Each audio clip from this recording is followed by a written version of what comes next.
So we're going to talk about the basic approach that I use for diagnosing liposarcoma. Fatty tumors in general are very important to understand for pathologists. Even if you don't specialize in soft tissue pathology, fatty tumors are common. Lipoma is probably the most common neoplasm in mankind, or one of the most common. And it's true that the majority of the fatty tumors that you will see in practice will be benign. They'll be lipoma with weird changes or some other variation related to that.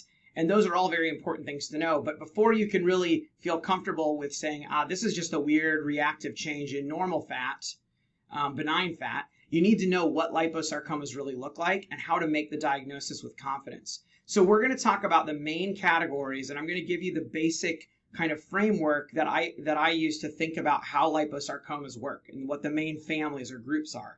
There are going to be some additional unusual and uncommon variants that I'm not going to go into because this talk, as you're going to see, is going to be long enough as it is because I put a ton of pictures, like over 100, I think. So sorry, that's just how I am. And if you've watched any of my YouTube videos, you probably already know this. So, but I think it's important because there's such a wide range of different variants that we can see. So I'm going to cover as many as I can, but know that there are a few unusual things that fall outside the scope of this lecture. But this should give you a really solid foundation in how to approach liposarcoma and many examples to refer to. So I think of liposarcoma as, again, the main types of liposarcoma as falling into three major categories. Families, basically. Number one is the well-differentiated and dedifferentiated liposarcoma category. Well-diff liposarcoma, also known as atypical lipomatous tumor, depending on where exactly in the body it arises. We'll get to that later. It's kind of the low-grade end of this spectrum, and sometimes it progresses to the high-grade form, which is dedifferentiated liposarcoma. So they belong in the same family, it's just one is low-grade and one is high-grade. The next group is myxoid liposarcoma, and there used to be an entity that we called round cell liposarcoma, which basically is just the high-grade form of myxoid liposarcoma. So now the new WHO that just came out this year discourages use of the round cell terminology and just says high-grade myxoid liposarcoma. So again, these are genetically related. This is just the lower grade end, and this is the high-grade end of the spectrum. And then alone by itself is pleomorphic liposarcoma, which is unrelated to the other two categories. And that really sums up the majority of liposarcomas that you're going to encounter in practice. I've seen a small handful, even as a soft tissue pathologist who sees quite a bit of rare stuff, I've only seen a handful of cases that fall outside of this category. So there are other things, but they're quite rare. And the way that this works, what's kind of useful and helpful about liposarcoma is we actually have a pretty good understanding of how the molecular underpinnings of the disease work. We understand that the well-diff and D-diff liposarcoma group are typified. They're characterized by amplification of genes like MDM2 and CDK4 and a handful of others that all live in the same region of chromosome 12. We'll talk more about the molecular throughout the talk. So MDM2 and CDK4 amplification are what we see in that group. The myxoid liposarcoma family is characterized by FUS DDIT3. In the old days, DDIT3 was called CHOP, C-H-O-P, but now we call it DDIT3. I'm not sure why we have to rename genes so often, but it seems like that's the thing to do. Majority will have a FUS DDIT3 fusion or rearrangement. Those words are basically synonyms. A rearrangement and a gene fusion are the same thing.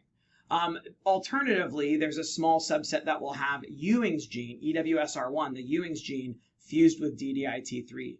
And this is, as just an aside, unrelated to liposarcoma. This is a general pearl of wisdom in soft tissue pathology.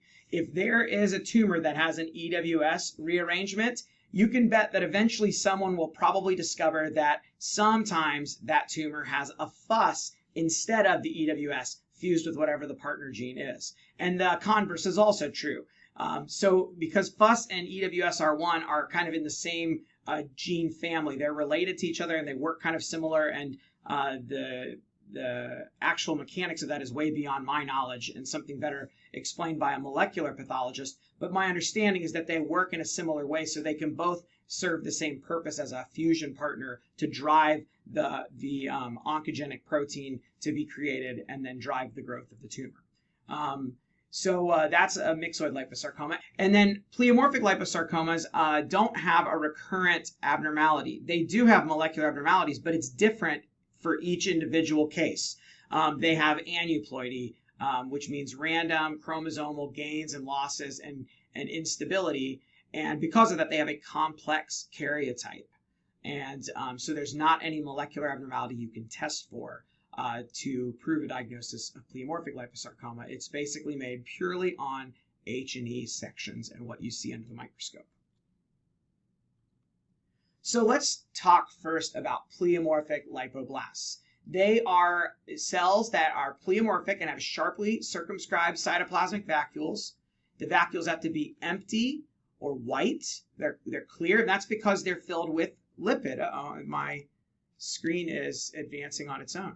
Okay. They are empty or white because they're filled with lipid, and the lipid washes out and dissolves during processing. And because they're made with lipid, the lipid forms a sphere, a droplet, when it's in aqueous solution, which our bodies are made of water. And so the droplet of lipid makes this round spherical structure, and it can't really compress, so it pushes everything out of the way. Because of that, it has a tendency to indent the nucleus of the pleomorphic cell. And those are the helpful ways to identify for sure that you're dealing with a pleomorphic lipoblast. Sometimes tumor cells, sarcoma tumor cells, will have some vacuolated, clear kind of look, but it won't be these nice, crisp vacuoles. And in those cases, I usually will add a comment in my microscopic description that says, there's some cytoplasmic clearing in some of the tumor cells, but I don't identify any obvious pleomorphic lipoblasts. That's my code word to say, I thought... Excuse me? Oh, I'm sorry. I think someone's microphone is not muted, maybe. So that when I say that there's some clear cell change, but I don't see any lipoblast, that's my way to say that I thought about pleomorphic liposarcoma, but in the end I decided that the lipoblasts weren't real. And it's a subjective thing, and sometimes it's hard to be sure. But this is like a picture-perfect textbook example of a pleomorphic lipoblast here, and then here's a different one down here that has a more of a foamy vacuolation. Now, I have a video on my YouTube channel about lipoblasts and their mimic pseudolipoblasts, which are actually mucin-filled cells, myxoid-filled cells in tumors like myxofibrosarcoma. You're welcome to go check that out if you'd like, and it gives some examples and a quiz at the end to see if you can identify them correctly. So, the question that comes up a lot is, are lipoblasts required for the diagnosis of liposarcoma? And I have seen many cases that people have sent to me in consultation, and they've spent a lot of time dotting different things on the slide to say, is it a lipoblast? You don't always have to have a lipoblast to have liposarcoma. In fact, the only liposarcoma that requires pleomorphic lipoblasts for the diagnosis is pleomorphic liposarcoma. Okay? If you don't have a lipoblast, that tumor would just be undifferentiated pleomorphic sarcoma. It would look like any other high-grade sarcoma. It's only the presence of pleomorphic lipoblast that allow us to make this diagnosis. And we'll talk about that later on. In well-differentiated liposarcoma, you do sometimes have lipoblast, but I see plenty of examples that don't have any lipoblast at all. You don't require them to make the diagnosis. Dedifferentiated liposarcoma classically, historically, was taught as not having any lipoblast, just sheets of high-grade sarcoma with no lipoblasts. But we now recognize that a small subset of dedifferentiated liposarcoma does sometimes have lipoblasts. Myxoid liposarcoma does have lipoblasts usually, but not this kind. They get small, tiny little signet ring-looking lipoblasts, which I'll show you later, and they do not have pleomorphic lipoblasts, and nor does the high-grade form. In fact, this tumor does not have pleomorphism at all, almost never, because it's a translocation sarcoma, and usually translocation or gene rearrangement related sarcomas usually have uniform monotonous nuclei, not pleomorphism. They are required to make the diagnosis of pleomorphic liposarcoma, like I just mentioned, which is a high-grade sarcoma plus pleomorphic lipoblasts. Most dedifferentiated liposarcomas do not have them. Sometimes you see them in well-diff liposarcoma, but you don't have to. It's not required. And again, never in myxoid liposarcomas, essentially never. Like I just told you, I guess I just said all this without having the slide in front of me. But as a general rule, if you think about it, in sarcoma pathology, the sarcomas that have translocations usually do not have any pleomorphism. Low-grade fibromyxoid sarcoma, synovial sarcoma, Ewing sarcoma, none of those tumors have pleomorphism usually. They usually are very uniform. All the cells look just like each other because they all have the same molecular abnormality. When you see pleomorphism, that usually goes hand in hand with aneuploidy, multiple random gains and losses. Okay.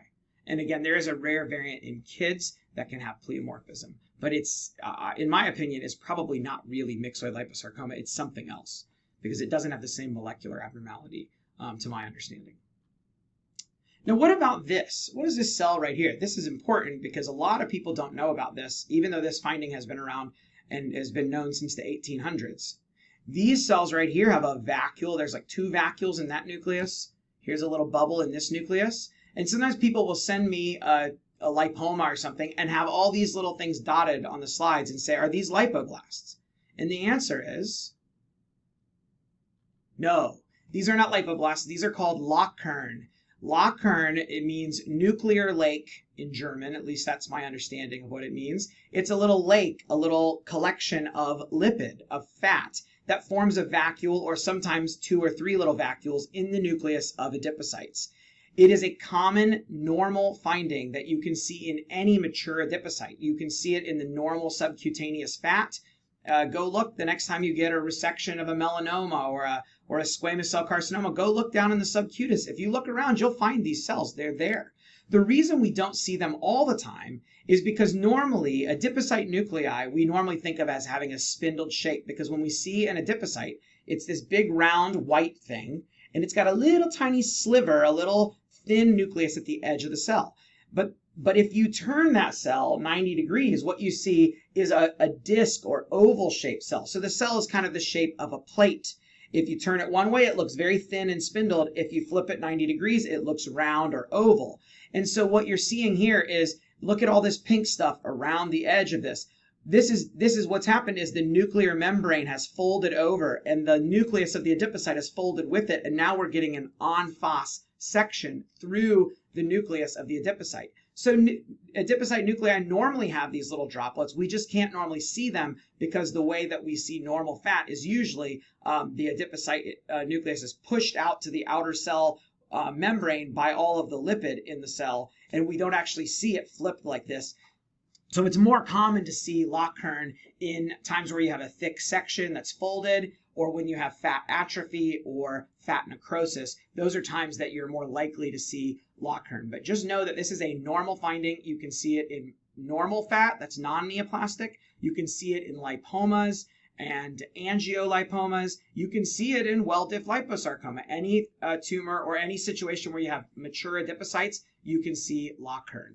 And if you want to learn more about the history of Lachkern, there's a really great paper by Dr. Resnick and Dr. Kutzner from American Journal of Dermatopathology 2004. And what's great is that both of them wanted, my recollection is they both wanted to write a case report about finding these little droplets in the nuclei of adipocytes. And when they went to publish it, it turns out they discovered that actually this had been discovered way back in the late 1800s and kind of forgotten by many pathologists. So I love that they went through the history here and kind of revived interest in the Lachkern. And it really is something that's more than just esoteric, interesting stuff for nerds like me who like fat and soft tissue. They're actually important because diagnostically they can confuse people who are not aware of their existence. So that's why it's important, and this is a great paper if you want to go read it. So let's go first over well-differentiated liposarcoma. These are quite common as sarcomas go. They are actually one of the more common sarcomas that I see in my practice. I encounter these, I don't know, a couple times a month probably. It's a relatively common tumor, and among liposarcomas, it is the most common subtype of liposarcoma. And it's defined as a low-grade sarcoma that produces mature adipocytes, mature fat cells. When it is located in the superficial soft tissues or in the extremities, we use a different name for it. We call it atypical lipomatous tumor. A long time ago, people called it atypical lipoma, but we should not use that name anymore because it's too confusing for our clinical colleagues and for us, quite frankly. So well-differentiated liposarcoma is the term that we use when it is in the retroperitoneum or the peritesticular region or in the mediastinum. We call it well-diff liposarcoma because in those sites it has a more aggressive behavior because it's very difficult to ever surgically remove the tumor with negative margins. It usually recurs again and again, and eventually the patients will die from it if they live long enough. When it's in the extremities, it's much easier to cure and has a better behavior, so we call it atypical lipomatous tumor. They are almost always seen in older adults. I think the youngest the youngest patient I ever saw with a well-diff liposarcoma was maybe in her 40s, if I recall. I don't think I've ever seen it in a patient under 40. So, and I have certainly never seen it in children. And I've never seen a convincing example of well-diff liposarcoma in a child. So I would never make that diagnosis in a kid unless it was proven with molecular, and even then I would have the hardest time believing it. It's usually in elderly adults. Again, the prognosis in the extremities, the mortality is close to zero. There are rare examples in the extremities that can de-differentiate into high-grade sarcoma, and those do have the potential to metastasize and cause mortality, but usually the ones in the extremities behave very well and are easily removed surgically with clear margins. And if they recur, it's easy to see the recurrence and remove it at that time. In the retroperitoneum, the mortality is not too bad at 5 years, but if you follow the patient for 10, 15, or 20 years, well, it turns out is the vast majority of patients actually die. The thing is that a lot of people that get this are 70 or 80 years old. So they may die with the tumor, but die from something else, like a stroke or a heart attack or something else. But if you live long enough with this tumor and it's in your retroperitoneum or the mediastinum or the peritesticular region, because those can spread up through the inguinal canal and involve the retroperitoneum, in those sites it's much more, it has a much worse prognosis over the long term. Okay, molecular we already talked about. You get amplification of MDM2, CDK4, and a few other genes that all reside in the same area on chromosome 12, the long arm, 12q, the 1,4 to 1,5 region. And in the old days, people discovered that well-differentiated liposarcomas had these unusual things called ring and marker chromosomes. So on traditional cytogenetics, you can see these large, unusual shaped and ring-shaped chromosomes. And what we now know is that those ring and marker, they're basically composed of multiple repeating segments of the long arm of chromosome 12, where the MDM2 and CDK4 genes are located. And so now we don't have to do the cytogenetics. We can just test for MDM2 and CDK4 amplification by FISH, or you can use immunohistochemistry. Now, I'm personally not a big fan of the immunostains, but it is a lot easier for a lot of people to access because many laboratories have immunohistochemistry available, but not a lot of laboratories have FISH available in-house. But I know some people who are great soft tissue pathologists who really like the immunostain. When I trained, we only used the FISH, and so that's what I was comfortable with. The one thing I like about FISH is that the FISH gives you an actual report that is an actual ratio. There's 10 copies of MDM2 for every 1 copy of the centromere of chromosome 12. I'll show you an example in a minute. So I like that it's a very objective numerical value, whereas immunostains, as you all know, are sometimes trying to decide, is that brown? Is that brown enough? It's a matter of threshold. How much brown staining is enough to call it positive? And I've also seen things that were not well-diff liposarc stain with MDM2 and CDK4. I've seen other types of sarcoma. I've seen a germ cell tumor that was MDM2 positive. So that happens sometimes. So that's an important thing to keep in mind. And it's a very sensitive and specific marker for well-differentiated fatty tumors, MDM2 and CDK4. In high-grade tumors, it's not as specific because it can be seen in some other things. So keep in mind that if you have a mature fatty proliferation and you're between deciding if it's a lipoma or a well-diff liposarcoma, MDM2 is an easy, very sensitive and specific way to solve that dilemma and to show you that it's well-diff liposarc or lipoma. But It is also amplified in D. diff liposarcoma, of course, and in some other things that don't seem to make much sense. Low-grade osteosarcomas, particularly the central ones that arise in the middle of the bone. I don't understand why it's amplified there. That tumor is clearly not related at all to well-diff liposarcoma.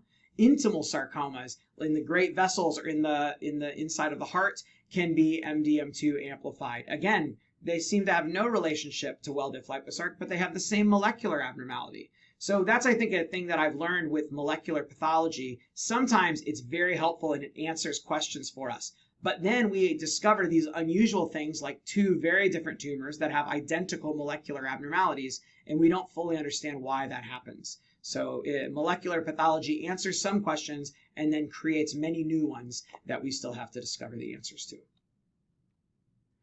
Here is a schematic, a very simple schematic that I made to show you the idea of what happens when you do FISH for MDM2. You can use two different colored probes. For this example, we'll use red and green. The red probes would be to the MDM2 gene on 12q, the long arm of chromosome 12. The green probes would be for the centromere of chromosome 12.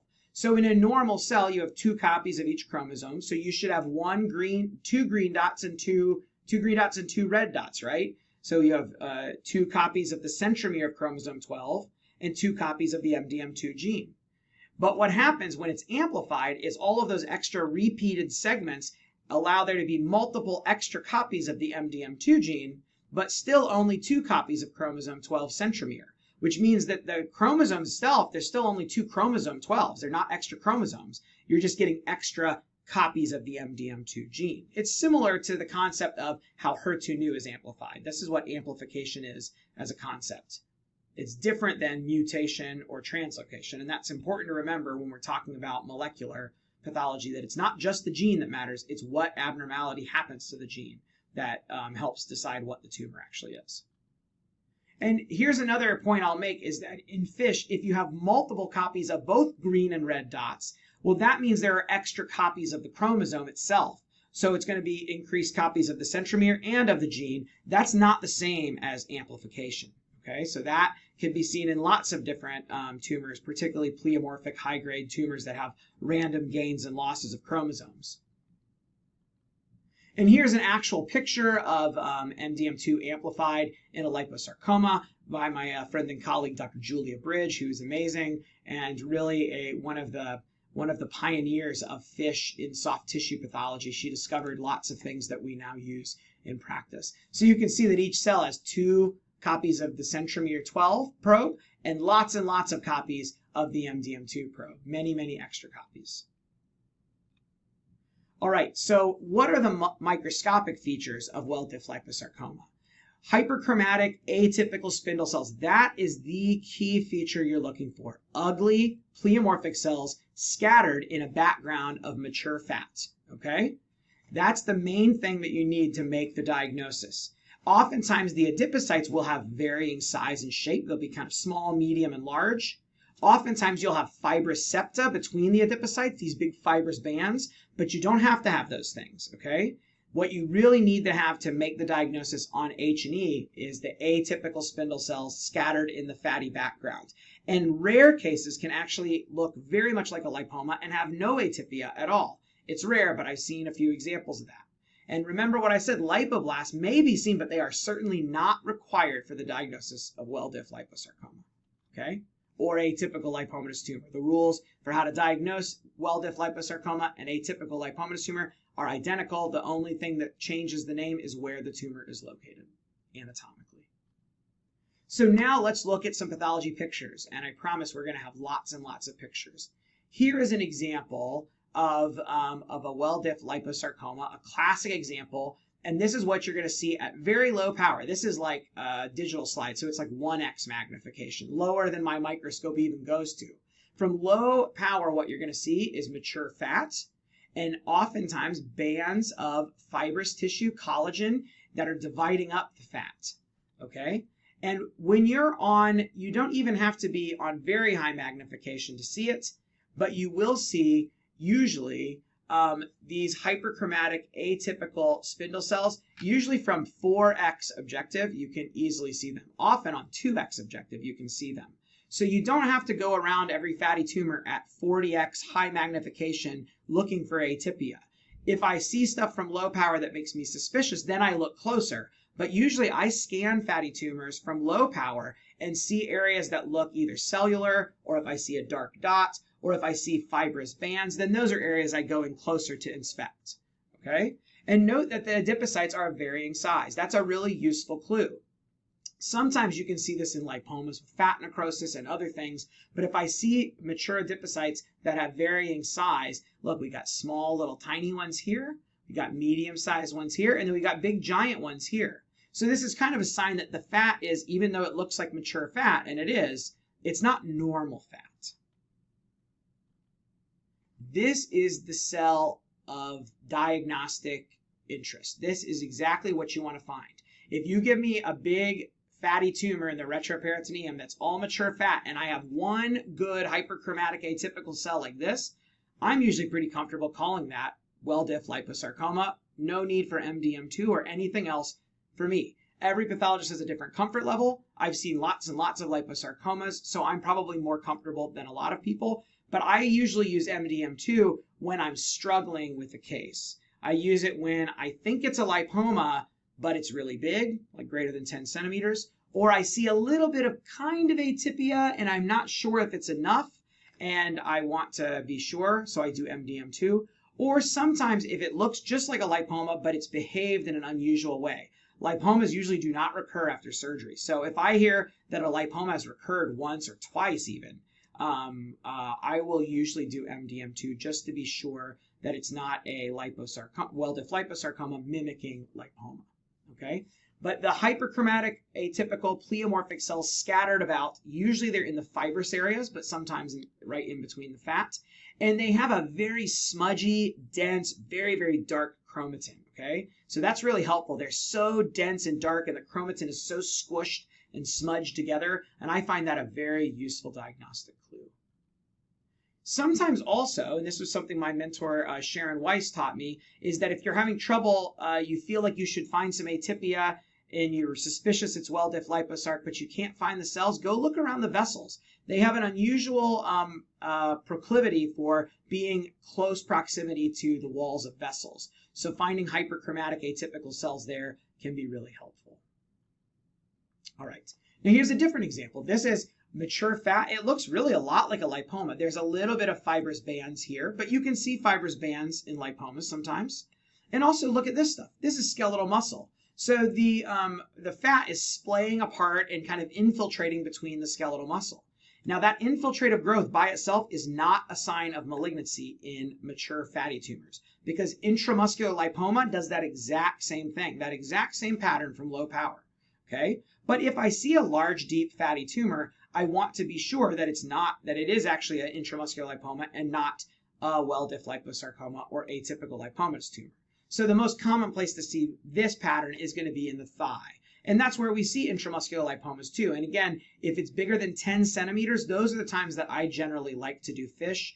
There's been a paper published about that idea, because the larger the tumor gets, you can have large lipomas, but the bigger it is, the more likely it is to be a well-diff liposarcoma, atypical lipomatous tumor. So I feel like FISH is helpful. Oh, and also, if you think that you have a lipoma of the retroperitoneum, even if there's not a bit of atypia, if it's in the retroperitoneum, to call something a lipoma, it does happen. It's extremely rare, but you have to do FISH. You have to do MDM2 to make sure that it's negative, because otherwise a low-grade, mature fatty tumor of the retroperitoneum is by definition a well-differentiated liposarcoma until you prove that it's not. And in the old days, people thought there was no way you could have a lipoma in the retroperitoneum, that all of them were well-diff liposarcs. But we now know that there are rare cases that have no atypia, they don't have any MDM2 amplification, and they behave in a benign manner. And that has reassured us that sometimes you can have large lipomas that occur in the retroperitoneum, but that is a time where you must use FISH for MDM2. Look at this case. Looked like an intramuscular lipoma from lower power, but as we got a little closer, here's a hyperchromatic atypical cell, and here's another one.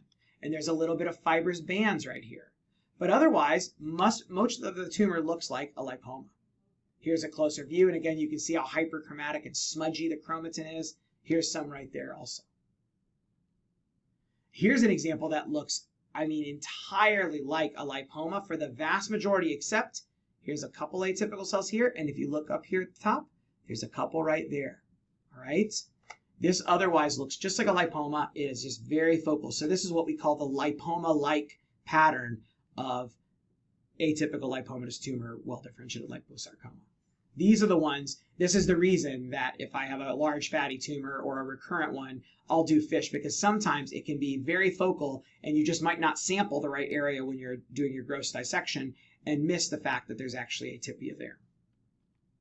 Here's a closer view. You can see that the hyperchromasia there, even from relatively low power, you can see these cells. And there's a closer pleomorphic. Here's another one. Okay. Now here is an example that shows abundant sclerosis. Some well-diff liposarcomas have a lot of sclerotic areas, and they can have abundant collagen, not just fibrous bands, but big, extensive areas of sheets of sclerotic collagen. And the area that you particularly tend to see this is near the testes, the paratesticular or scrotal area and the inguinal canal. For some reason, well-differentiated liposarcomas in that site seem to have sclerotic change more often. So if I see a sclerotic tumor in the retroperitoneum or the paratesticular area, even if I don't really see much fat at all, that's a time where I look carefully for hyperchromatic atypical cells, and I'll often resort to doing FISH for MDM2 in those cases, just to make sure that I'm not missing a sclerotic, well-differentiated liposarcoma. Okay?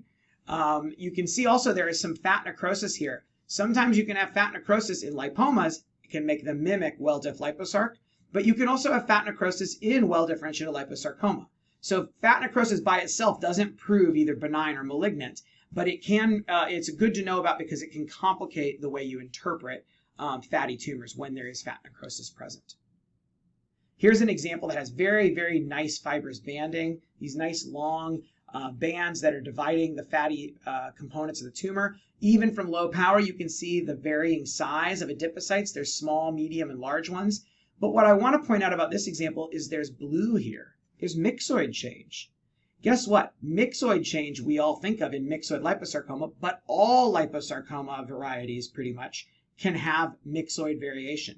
Myxoid change is relatively common in well-differentiated liposarcoma. Particularly, I see it the most in the large retroperitoneal ones. If you think that if you have a large retroperitoneal mass and you're thinking about myxoid liposarcoma, you are probably not right. It's probably actually a myxoid variant of well-differentiated liposarcoma, not myxoid liposarcoma. So we'll talk about myxoid liposarcoma in a minute, but they usually do not occur in the retroperitoneum. And so if you see something there that's myxoid, it's probably well-diff or D-diff, depending on how cellular and atypical it is and how many mitoses it has, some other things like that. So just know that myxoid change can happen. It can be extensive. Sometimes the myxoid areas can get little tiny vessels, like the branching vessels you see in myxoid liposarcoma. I have seen a few examples of well-diff liposarcoma that had areas that really very much mimicked myxoid liposarcoma, down to the vessels and everything. But when we did molecular, the whole tumor was MDM2 amplified and was negative for DDIT3 rearrangement, which essentially excludes myxoid liposarcoma. And here's a closer look, and there's the hyperchromatic atypical cell. Again, that's the diagnostic cell. So if you show me this field, this is a textbook example of well-differentiated liposarcoma. And here's one that has really dramatic myxoid change. And the one major differential that could come up here, depending on the site, is could this maybe be a pleomorphic lipoma?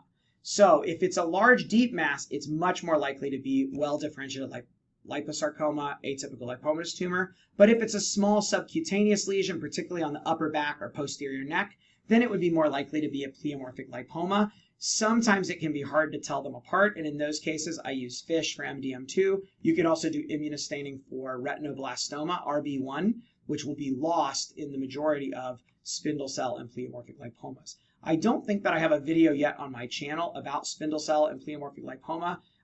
They're tumors that I really find very fascinating, and I can't decide on the cases. I want to have 100 examples, and so I guess I just need to sit down and make that one day because it is an important differential to consider. When the vast majority of well-diff liposarc and atypical lipomatous tumor occur in the deep soft tissue, it is very, very rare to see it in the subcutis or the dermis, okay? So if you have a small superficial tumor, it is very unlikely to be well-differentiated liposarcoma. There are rare exceptions, but they're quite rare, okay? So there's another look at that. I have rarely seen large, deep examples, like in the thigh, of spindle cell and pleomorphic lipoma, but it's extremely rare. But when you think about it, you can do molecular to sort those out.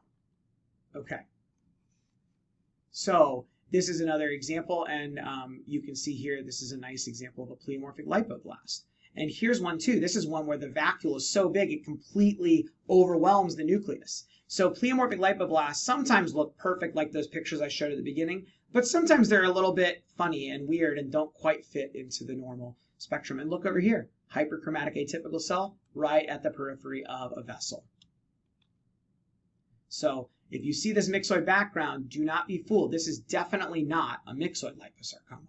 This is an atypical lipomatous tumor, well-differentiated liposarcoma. Here's a very nice multivacuolated example of a pleomorphic lipoblast here. And here's another one up here where the pleomorphism is just one big giant vacuole that's pushed the pleomorphism to the side. And there's another example closer up. I just couldn't decide. There were so many pictures and they all looked so interesting that I just put them all in. So hopefully you guys are okay with that. And here's an example that's kind of got some sclerosis, and this is the vascular change I was talking about. Really fine, delicate vessels that are branching that look like the so-called chicken wire vessels of myxoid liposarcoma, but there's atypical pleomorphism scattered in here. This is a well-diff liposarcoma, not a myxoid liposarcoma. Now, this is another thing that we can sometimes see in well-differentiated liposarcoma, bone production. You can see a metaplastic bone that is present in the tumor, and don't mistake that for osteosarcomatous change. If it's in a well-diff liposarc and you've got some woven bone laid down there, that's just metaplastic bone. Some of these cases that have metaplastic bone, the bone looks very woven. Other times it can be very organized and almost even have concentric lamellae formation. Some of the cases that have metaplastic bone also have unusual, when you get dedifferentiated liposarcomas with bone like this, those tend to sometimes have these weird swirly things that we call meningothelial whorls. I forgot to put a picture of that in here, but you can go see examples online. And the other reason I wanted to show this case is, look here, the large nodules we have that actually represent inflammatory cells. So this is an inflammatory variant of well-differentiated liposarcoma. And in the past, in the old days, when we used to use the term malignant fibrous histiocytoma, which we do not ever use anymore, we now call those tumors undifferentiated pleomorphic sarcoma. But in the past, MFH, there was a type called inflammatory MFH, and a lot of those were in the retroperitoneum. And now, in modern times, we recognize that probably most of those were actually inflammatory examples of dedifferentiated liposarcoma. So you can have inflammation in D-diff liposarc and in well-diff liposarcoma. And sometimes in the retroperitoneum, if you get a lot of sclerosis and a lot of lymphoid aggregates, you can confuse things like idiopathic retroperitoneal fibrosis or IgG4-related fibrosclerosing diseases. You can confuse those with well-differentiated liposarcoma and vice versa. So I always try to keep well-diff liposarcoma in my mind when I'm thinking about retroperitoneal inflammatory and fibrosing diseases, because I don't want to miss one of these. But here it's easy because you can see obvious atypia scattered all over in this tumor. Here's a closer look, and you can see there's vacuoles, so they're clear vacuoles. This is a pleomorphic lipoblast here. There's a lot of lymphocytes and plasma cells in these lymphoid aggregates, and more atypical cells and collagen in the backgrounds. And another nice look at those clear vacuoles, perfectly crisp and circumscribed, and indenting pushing in on the nucleus.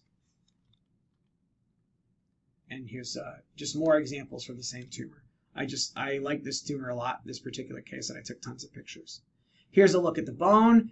You can see that it's got a lot of woven bone where the bone cement lines are all irregular, but also you can see it's starting to mature here actually and become nice and lamellar. So this is just metaplastic bone formation in the middle of this tumor. And this is a well-described phenomenon. And here there's kind of some atypical cells right around this area of woven bone. And a closer look at another area and more. Okay. So now let's talk about something different. This is a lipoma with fat necrosis. It is an important thing to understand because we often see fat necrosis in lipomas. And you can see fat necrosis in regular fat from trauma, post-traumatic fat necrosis. But in lipomas, it tends to be patchy little aggregates of fat necrosis. Most pathologists easily can recognize fat necrosis in the breast after a needle biopsy, or maybe fat necrosis from trauma or from a previous surgery. But in a lipoma, it can be harder because it's focal and it's more subtle. And what happens is from low power, this doesn't look like normal fat. Usually a lipoma looks like a big blob of normal mature fat. But here, the adipocytes look to be of varying size. There's little areas that seem to be a bit more dark, a bit more cellular. You wonder, oh, is there an atypical cell in there? You might get a little bit of fibrous banding. So at low power, it kind of raises the red flag of, oh, this might be a well-diff liposarc. But when you go in closer, what you see is that instead of those hyperchromatic pleomorphic cells, you're seeing little pockets of histiocytes. And sometimes you can appreciate the foamy cytoplasm. Sometimes it's a little harder. So these little clustered pockets of histiocytes in the middle of a lipoma, this is characteristic of lipoma with fat necrosis. Okay. Here's another area where it's a little easier to see the vacuoles, and you can see that here's two adipocytes that have kind of died, and around them the lipid is being eaten up by all of these histiocytes. And you can see the vacuolation here.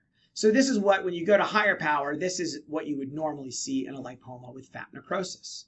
And you might get worried about a nucleus like this, but again, this is probably one of those nuclei because you can see the cell membrane. See how pink it is? It's kind of crinkled and folded over. So the nucleus of the adipocyte doesn't look like a spindle cell now. It's kind of curved and looks a little bit more flat. And again, sometimes you'll see little lipid bubbles, little Lockhern present in those cells. Do not be afraid. But it is times like this, if I think it's a lipoma with fat necrosis, but I find a couple cells that are a little bit weird looking, that's a perfect time to do MDM2. If I'm like, I think it's probably okay. I think it's probably a lipoma with fat necrosis, but I want to be sure so that I can sleep well at night and have good dreams. That's the time where I like to do MDM2 just to be sure. When I have an obvious case of well-diff liposarcoma, there's no need for MDM2. Like all the cases I just showed you, those are all diagnostic on H&E with no additional ancillary studies needed for me, in my comfort level at least. Okay, so here's another example where you can sometimes see the histiocytes. This is, again, lipoma with fat necrosis. Sometimes the histiocytes kind of fall apart and float around in empty spaces. And here's another example of a Lockhern. But look at this. This is not, it looks kind of hyperchromatic, but what's happened is here you've got one nucleus, two nucleus, three nucleus. These three nuclei are overlapping. And when the nuclei of the histiocytes overlap, they can kind of mimic, sometimes very closely mimic, the hyperchromatic cells of well-diff liposarcoma. So again, those are times that when you know this trick, usually you can figure it out on H&E with practice. And if you struggle, then you can do MDM2. And this is a good lesson that I use again and again throughout soft tissue pathology when I'm teaching my residents. And my fellows, I tell them, the best way to learn about all of these weird features is to study it in times where you know that what you're dealing with is benign and reactive. Look closely at fat necrosis next time you see a mastectomy where a needle biopsy had been done before. Look closely at fat necrosis down in the subcutis underneath the site of a squamous cell carcinoma or basal cell carcinoma excision, where you know that it's not liposarcoma. So go look then and learn in great detail how to see all of the variations of pattern that you can see in reactive change. And the same is true for reactive squamous proliferations in the epidermis. When you know that it's a melanoma excision, you know it's not going to be squamous cell carcinoma. So go look at the epidermis and see just how weird reactive keratinocytes can look. And that's a great way to train and hone your skill. So I still spend a lot of time looking at reactive stuff. Even now, 8 years into practice, I still look at reactive things because still sometimes I struggle to distinguish reactive skin and soft tissue changes from neoplastic ones. It can be very hard even when you have expertise in this area. But practice hopefully will one day make me at least a little bit closer to perfect. I'll probably never get there, but I'm going to keep trying. All right. Here's an example again where you're kind of seeing some fat necrosis and the cells, it looks kind of busy. There's extra stuff in here other than just mature adipocytes. And again, though, when you go closer, it's pockets of histiocytes clustered together. And these bubbles here, don't be afraid of that. That's just foaminess of xanthomatous kind of change from the lipid that's spilled out of the dying adipocytes in the areas of fat necrosis. And again, a Lockhern. All right, now dedifferentiated liposarcoma. This is usually, classically, a non-lipogenic sarcoma, which is kind of a paradox, kind of an oxymoron. You think it's a liposarcoma, it should have fat in it. But the classic example of D-diff liposarcoma is a high-grade sarcoma that looks usually just like undifferentiated pleomorphic sarcoma, what used to be called MFH in the olden days. It's just sheets of ugly malignant spindle cells with no lipoblasts and no mature fat. The reason that we are able to recognize it as a liposarcoma is because it has well-differentiated liposarcoma either right next to it, or it had a well-diff liposarcoma at the same site and now is recurred as a high-grade sarcoma. Like I mentioned earlier, classically these do not have lipoblasts, but sometimes a subset of them do have lipoblasts, particularly in the retroperitoneum we see that. So a lot of times, the majority, 90%, arise de novo. At the first time that the patient comes in with abdominal pain, they get a scan and they have a big mass, it's already dedifferentiated. So usually, because people, especially retroperitoneal masses, usually have to be quite large by the time they're discovered. So oftentimes they probably had a well-diff liposarcoma growing there for years and years, and eventually it dedifferentiated and started growing more. And then at that point, the patient presented with symptoms. But a small subset, about 10%, we will see in a patient that had a well-diff liposarcoma removed.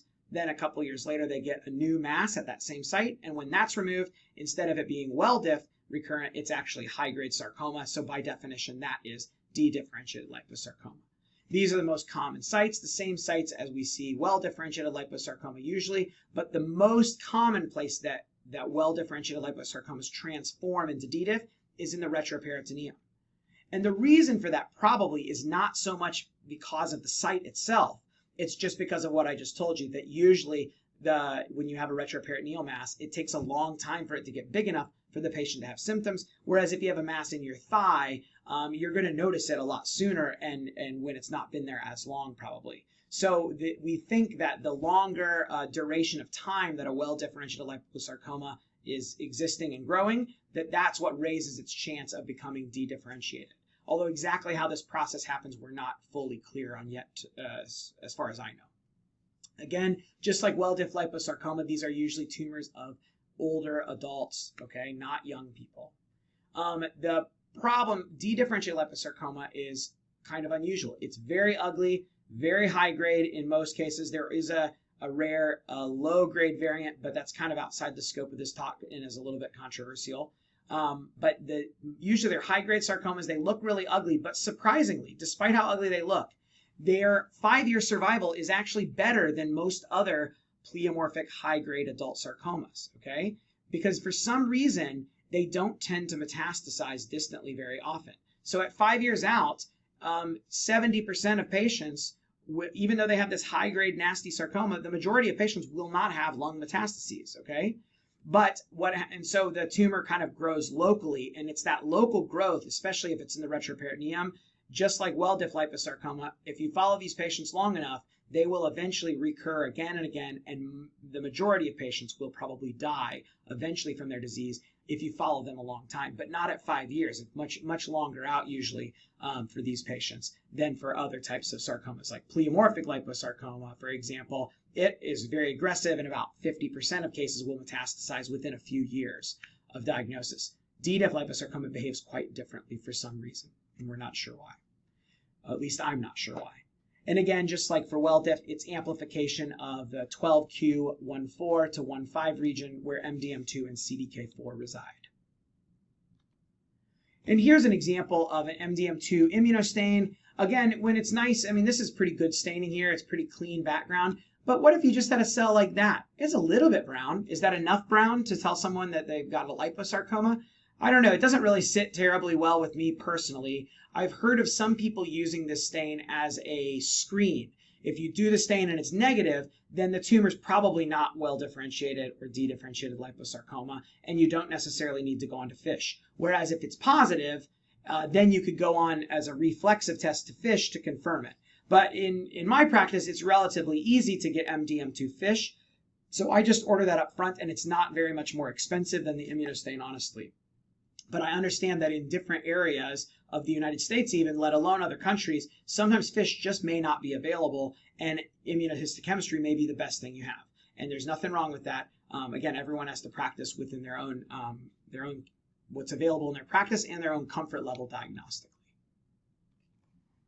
So, like I said, what we're looking for microscopically is high-grade sarcoma with pleomorphism, atypia, mitosis, and well-differentiated liposarcoma that's either right next to it or had been at the same site previously.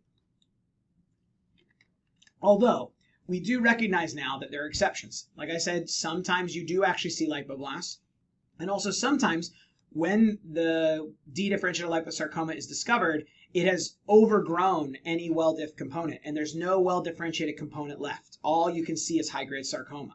So if I get a high-grade pleomorphic sarcoma of the retroperitoneum, to me, that is a D-diff liposarcoma until proven otherwise.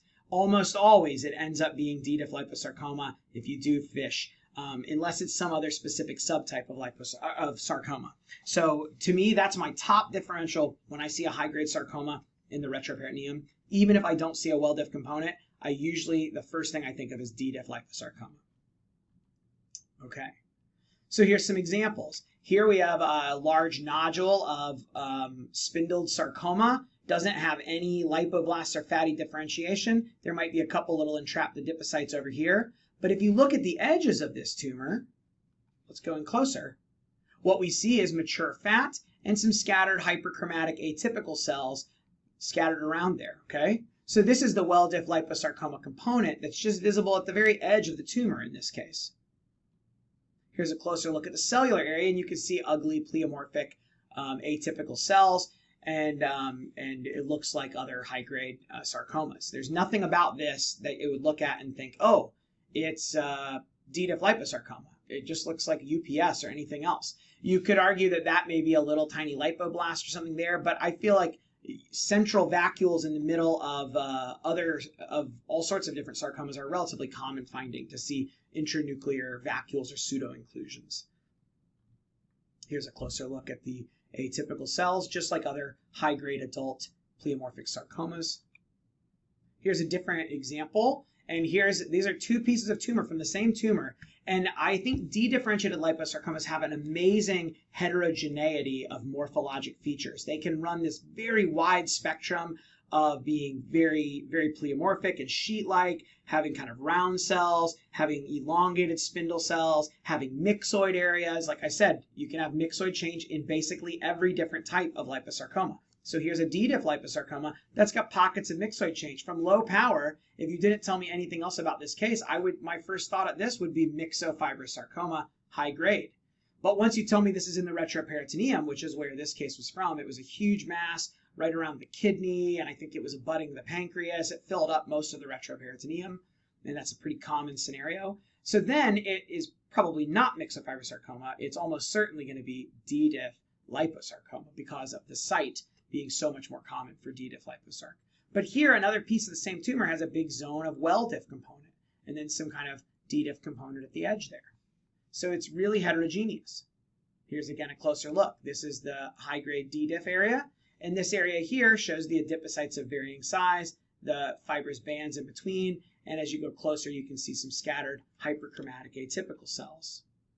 Here, the atypia, though, is not quite as pronounced, right? This is a case, if I just had this, I'd be worried for well-diff liposarcoma, but I don't see any one cell on this field that helps me make the diagnosis. So this would be a time where I would do MDM2 probably. But in this example, it was easy to tell because I had this high-grade sarcoma next to this atypical well-differentiated fatty proliferation, and it's retroperitoneum. It only makes sense for this to be a dedifferentiated liposarcoma, even though the atypia is not as prominent in the well-diff component.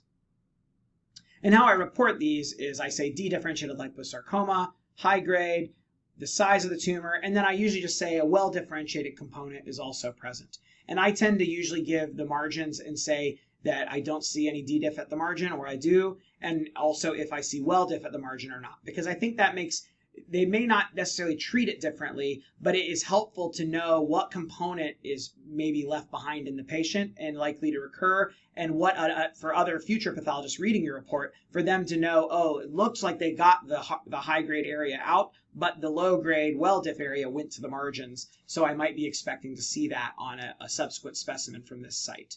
So I think that that's useful. I don't know that that's a rule that you have to follow, but that's how I generally handle this when I write my reports.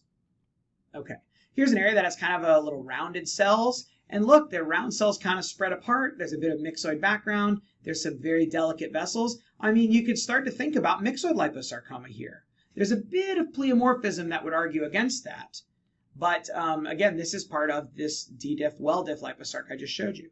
And look, there are scattered mitoses. I think mitoses are helpful. There are times where you can start having increased cellularity in a well-diff liposarcoma and start to think, is that enough to call it D-diff? And there are times in D-diff liposarcoma where the cells are more sparse. And the line of where to draw between well-diff becoming cellular enough to be called D-diff can be kind of controversial and subjective, and there's not always a clear answer. When it looks like this, no problem. But when it looks like, I'll show you an example in a minute, there are times where it can be really hard to tell apart. One thing that I find useful is if I start finding mitoses, if I have an area of well-diff liposarcoma that's starting to get more cellular and have less mature fat, and then I start seeing mitoses, that's when I start being concerned that maybe this is actually D-diff. And every once in a while, I'll have cases where I just can't decide. And I call it well-diff liposarcoma, and I put a comment that there's an area of increased cellularity, and I don't think it's enough to be definitively dedifferentiated liposarcoma, but I can't fully exclude that possibility. And then I'll let the surgeon and the treating physicians know. And if they want, I'm always happy to send it out to another expert for consultation, but I feel like it's good to be honest in those cases, and that's how I navigate that in my own practice, is I just say, this is a subjective hard case, and I can't tell for sure.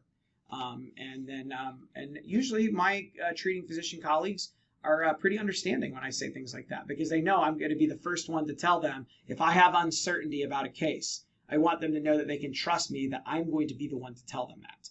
I don't want them to worry, like, is Dr. Gardner being honest with us, or is he making things up? You know, I want them to know that I'm going to tell you if I feel confident about a case or if I don't feel confident, and if I'm not confident, why.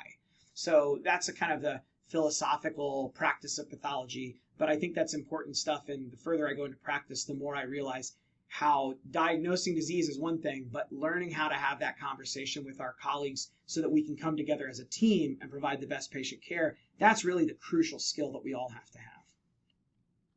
Okay. Here's another example of how dramatically myxoid they can be. This was, again, dedifferentiated liposarcoma that's got a lot of myxoid change.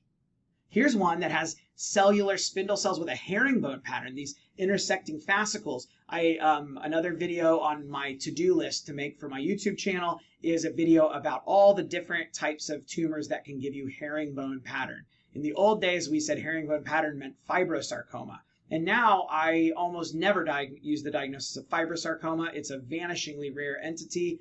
Most things that have a herringbone pattern are actually something else. And here's an example of just how dramatically herringbone you can sometimes see dedifferentiated liposarcomas.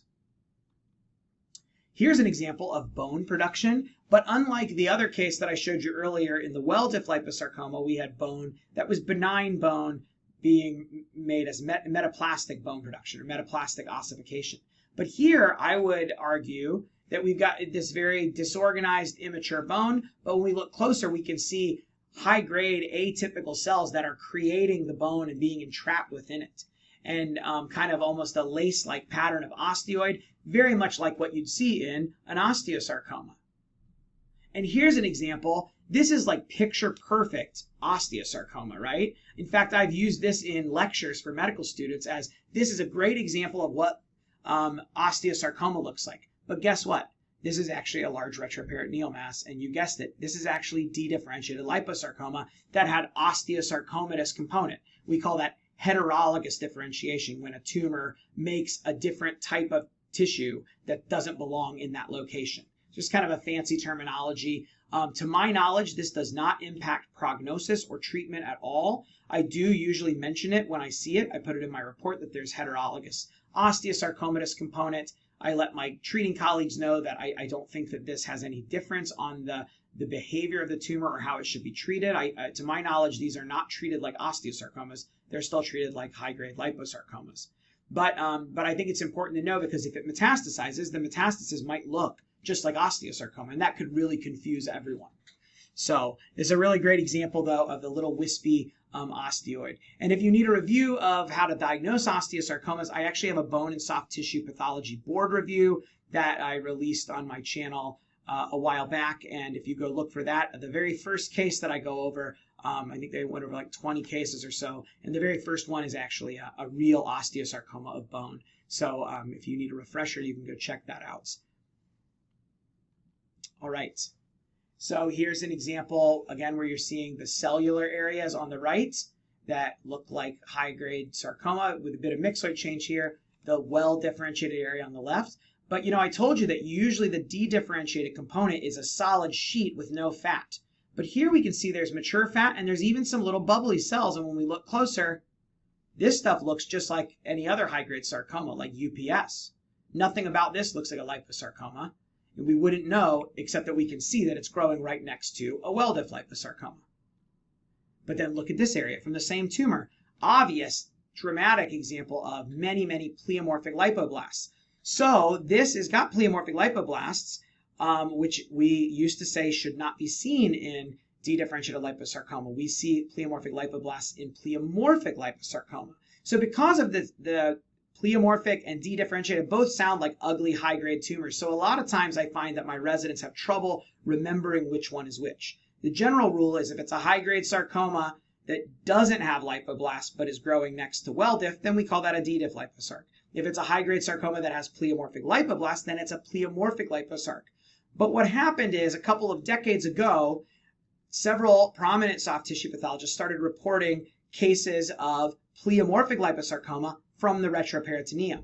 Normally, pleomorphic liposarcoma grows in the extremities, but they found that there were some cases in the retroperitoneum that looked like pleomorphic liposarcoma. But then additional cases were found that showed, sometimes those cases had well-diff component next to them, like this example here. And also, once they started doing MDM2 testing, it turns out that all of them were MDM2 amplified. So what we really have is that this is a dedifferentiated liposarcoma that's mimicking pleomorphic liposarcoma because it has pleomorphic lipoblasts. So if you see a high-grade sarcoma with pleomorphic lipoblasts in the extremities, it's almost certainly going to be a pleomorphic liposarcoma, not D-diff. Rare exceptions, but D-diff is much, much less common in the extremities. On the flip side, though, if you see a high-grade sarcoma with lipoblasts in the retroperitoneum, it is almost certainly going to be a D-diff liposarcoma, not a pleomorphic liposarcoma, just because the anatomic site is so much more common for D-diff than for pleomorphic. If you have trouble, MDM2 can usually resolve this easily. Okay, here's another example. And the reason I want to show you this one is this area here is mature fat. There's some scattered atypical cells. Here's some good ones there. There's some real hyperchromatic atypical cells. This is great to me for well-differentiated liposarcoma. We have mature adipocytes, fibrous bands, hyperchromatic atypia. But as we move over in the tumor, this is the same tumor, now I've moved to a different field, this area is getting a little less fat and more sclerotic. So this is kind of like that sclerotic pattern of well-diff liposarcoma that I showed earlier. And you can see that there's still scattered atypia, but it's certainly not hypercellular. It's very hypocellular. The atypical cells are spaced out and intervened by collagen. When I see that, I still am very comfortable that this is well-diff liposarcoma. Here it's starting to get even more cellular. There's no fat in this area. It's all sclerotic collagen and scattered hyperchromatic atypical cells. To me, this is still probably well-diff, just the sclerotic well-diff area. But what about now? Now the cells are getting more numerous. They're getting closer together. It's certainly not a sheet of high-grade cells like you'd see in a high-grade sarcoma like a UPS, but it's starting to get a little bit more cellular than I feel comfortable with for well-diff liposarcoma. So these are the cases, like I mentioned earlier, where if I can't tell if this is the most it gets, I'll say, well, there's some cellular zones, but I can't tell if this is a cellular area of well-diff liposarcoma or if this is actually kind of a hypocellular area of D-diff. There's an area that gets blurry and gray in between those. In most cases, it's easy, but there are some cases like this that are really hard. But then when you go over to this area, I keep moving over closer to the cellular zone. Now we're in, this is to me too much for a well-diff liposarcoma by my threshold. I think we're starting to see stuff that fits better with dedifferentiated liposarcoma. So if you see significant zones like this, like enough to fill up maybe a 4x field, I think that's the criteria. I can't remember in one paper. I want to say it's a 4x field. I'll have to go look that up again. But if you start to see a zone that has no fat in it and has starting to have increased cellularity in a well-diff liposarcoma, that's concerning for early transformation into dedifferentiated liposarcoma. And again, in this setting, I find mitoses to be particularly helpful. You can see mitoses in well-differentiated liposarcoma, but I feel like they're not usually very numerous. So if I start seeing this plus increased mitotic activity, I think some people have used a cutoff of like 5 per 10 high power fields. I personally don't require that in my practice, but I've heard people suggest that. That's a good threshold to say, okay, probably this is dedifferentiated. Okay, now let's go away from that family. We spent a long time on that, and I'm going to go a little bit more quickly through the other liposarcomas, but well-diff and D-diff are so important that we had to go really into great detail. So let's talk about myxoid liposarcoma now.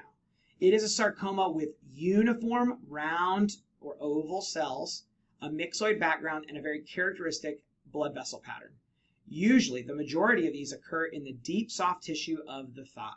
Okay, it is very, very rare to see them in the retroperitoneum, and if you do see it there, you have to instantly consider the possibility that it's a myxoid variation of well-diff liposarcoma, and you also have to consider the possibility that even if it is a true example of myxoid liposarc, it might be a metastasis to the retroperitoneum from the thigh or somewhere else. We'll talk about that in a minute. And also in the skin, it's extremely uncommon. I have never yet seen a case of myxoid liposarcoma in the dermis or the subcutis, but it has been reported. Rare examples have been reported in the literature, but I've never personally seen an example. Okay, I've only seen a couple examples of well-differentiated liposarcoma in the skin. The most common liposarcoma to occur in the skin and subcutis, surprisingly, is the rarest of the main variants of liposarcoma. That's pleomorphic liposarcoma. It's the least common of the main groups of liposarcoma, but it's the most common one to show up superficially in the skin and subcutis for some weird reason. This is a liposarcoma that most often affects young to middle-aged adults, okay? I have seen it rarely in children. In children, it's almost never get liposarcoma. If you think you have a liposarcoma in a kid, you have to really, really think carefully about that and consider getting expert opinion if you can, because it's extremely rare. But when kids do get liposarcoma, they tend to get myxoid liposarcoma. Okay, but I still, if it's in a kid, I do molecular testing just to be sure. I just feel like that's the best thing to do for me. Just like when it's in a weird site, I just go ahead and I resort to doing the molecular test just to be sure. Okay, it is most common in young adults, but I've also seen it in elderly patients. Like I saw one in the past in like a 75-year-old patient in the thigh. So just because someone's old doesn't mean they can't have myxoid liposarcoma, but it is certainly more common in young adults. Okay, the prognosis is, in the past I've heard people say that the majority of the low-grade myxoid liposarcomas actually do not metastasize. But some other data has suggested that if you follow the patients long enough, a larger percentage do eventually get metastases. Sometimes they're late metastases, years after the original diagnosis. The other important thing is to remember that myxoid liposarcomas have this weird tendency to go to unusual anatomic sites when they metastasize. Most sarcomas go to the lung when they metastasize. That's the most common site of metastasis for the vast majority of sarcomas. And of course, myxoid liposarcomas certainly can metastasize to the lung, but they also metastasize to weird places like to the soft tissue. Sometimes even on the opposite extremity, like a left thigh myxoid liposarc can metastasize to the right thigh. Super weird. It doesn't make sense, like logically, by the way we think of how metastases work.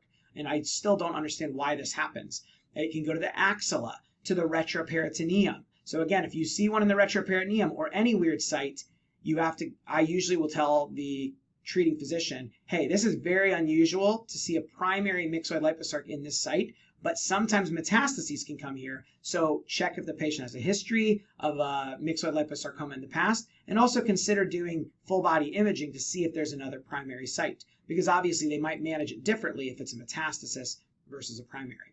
I've also seen it metastasize to the pleura, the pericardium, the bone, particularly the spine for some reason. I've seen it in the dura, weird places that most sarcomas do not metastasize to. So just remember that about myxoid liposarcomas. They can go to the lung, but a lot of other weird sites as well. And as I mentioned earlier, they are usually positive for translocation 1216, which is between the FUS and DDIT3 genes, but a small subset of cases have a EWSR1, Ewing's gene, DDIT3. I had a typo there, I left out the R1. The way you can detect it is you can either do FISH for FUS with a break apart probe or DDIT3, or you can do RT-PCR for the fusion. Personally, what I use is FISH for DDIT3. And the reason for this is that FUS is a relatively common fusion partner in a lot of different soft tissue tumors. So there are multiple different tumors that have FUS rearrangements. So FUS rearrangement, if it looks like a myxoid liposarc and FUS is rearranged, then that's fine.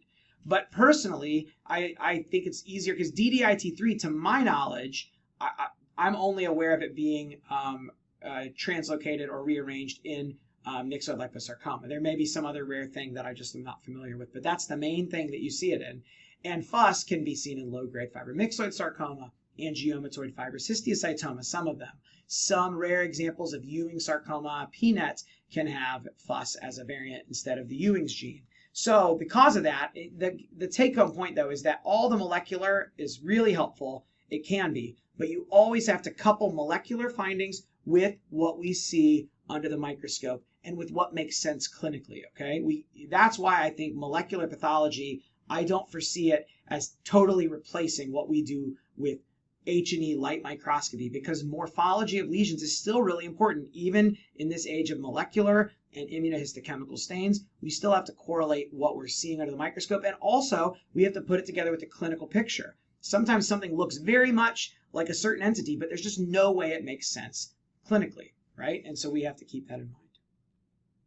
So here's an example, a little schematic I made of what you see when you have a gene rearrangement or fusion using dual color break apart probes. And this works for DDIT3, but it's the same concept for any break apart, EWSR1 or FUS or anything where you're breaking it apart. The idea is that you have two probes that flank the gene of interest, okay? And the one probe is red and the one is green, and they're close together because they're both on either side of where we know that the gene splits and breaks apart to go off and fuse with another broken apart gene. And when the red and green probe are close together, for some reason, they make a little yellow color. So you see a green and a red dot close together and a little yellow dot right between them. So a normal cell, any type of break apart probe you use, you should have two clusters like this, a red, green, yellow, and a red, green, yellow. One for each copy of the chromosome or the gene of interest on the two different chromosomes copies that you have in the cell, in a normal cell.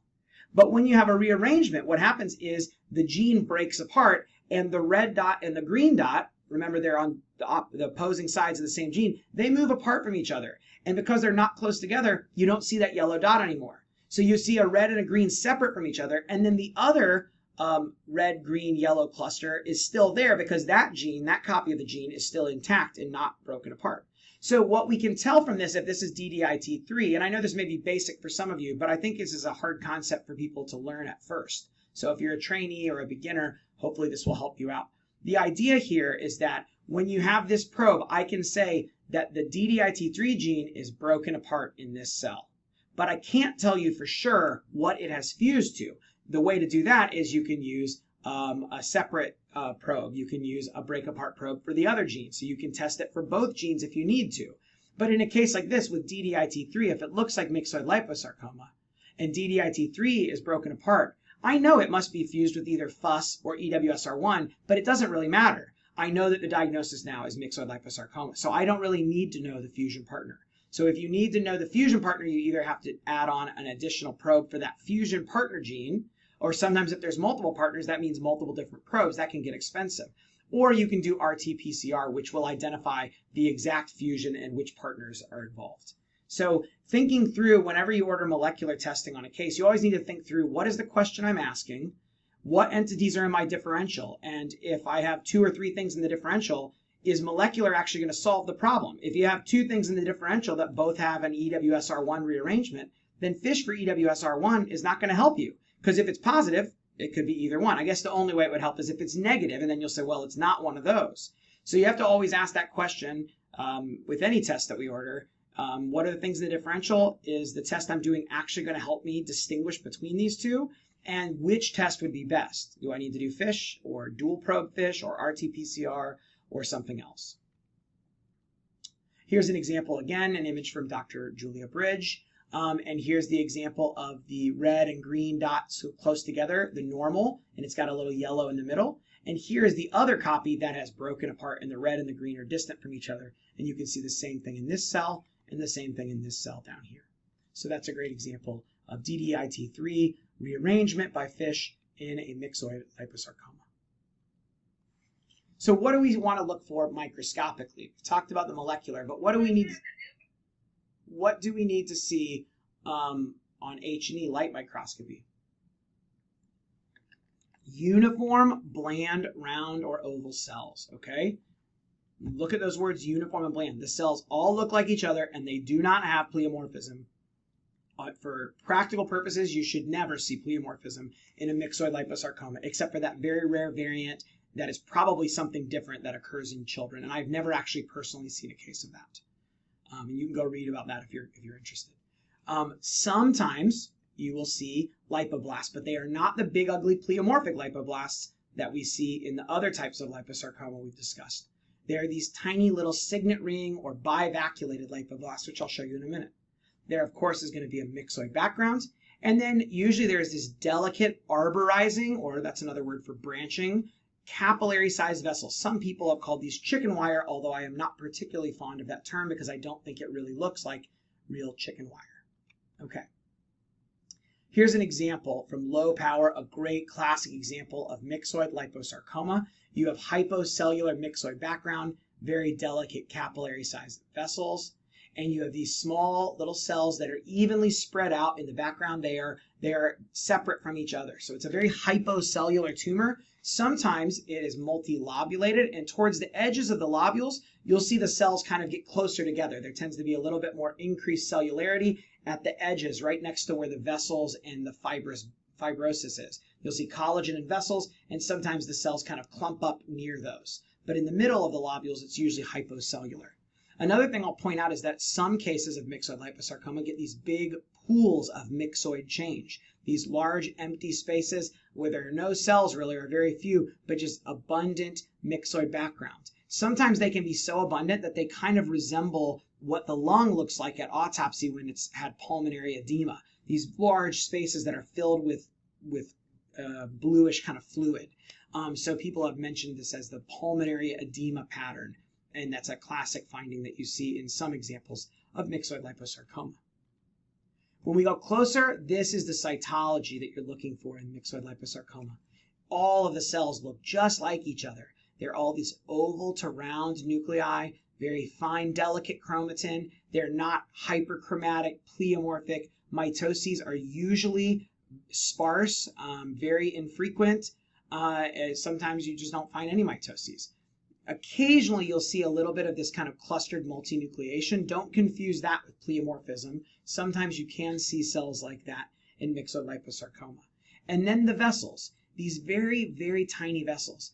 They are so small, they're like a little capillary, okay? They are basically composed of one endothelial cell. They are one endothelial cell thick, and just a tiny wisp of cell membrane is all that separates the red blood cells from the tissue around it, okay? So they're the smallest, most delicate possible vessel that you could imagine. That's the kind of vessels you see in myxoid liposarcoma. Sometimes people will see thicker walled branching vessels in a tumor and say, oh, it could be myxoid liposarcoma. No, this is the kind of vessel you're looking for. And this is the kind of, what's happening in myxoid liposarcoma, we think, is that the tumor is kind of recapitulating or imitating the pattern of growth seen in fetal fat tissue. In early fetal fat development, you see stuff that looks like this, these delicate vessels, these small round cells that eventually start developing lipid droplets in them. That's what you see in fetal fat, and myxoid liposarcoma kind of is imitating that pattern, okay? And you can actually see vessels like this in normal, mature adult fat. We just don't usually appreciate them because they're so spaced out because of the mature adipose tissue. But when you see fat atrophy, or sometimes fat necrosis, you can see little vessels that look very much like this, and that can sometimes cause confusion with myxoid liposarcoma. I meant to put some pictures of that in here, but I didn't have time, and I'm going to have to make a separate video about fat atrophy and reactive fat changes to go along with this one. And look down here at the way bottom. There's a cell here, a little bland cell that has one lipid bubble and another lipid bubble. There's like kind of two signet ring cells squished together. These are the lipoblasts that you see in myxoid liposarcoma, okay? And, you know, look, again, the vessels, I forgot to mention this, they're so small that they only have room for like one single erythrocyte at a time to go through in single file, one red blood cell at a time. They're that tiny of vessels, okay?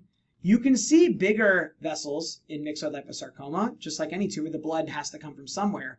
But these kinds of vessels by themselves are not the diagnostic vascular pattern of myxoid liposarcoma. These vessels are. And that's a really important take-home point to remember. And again, no pleomorphism here.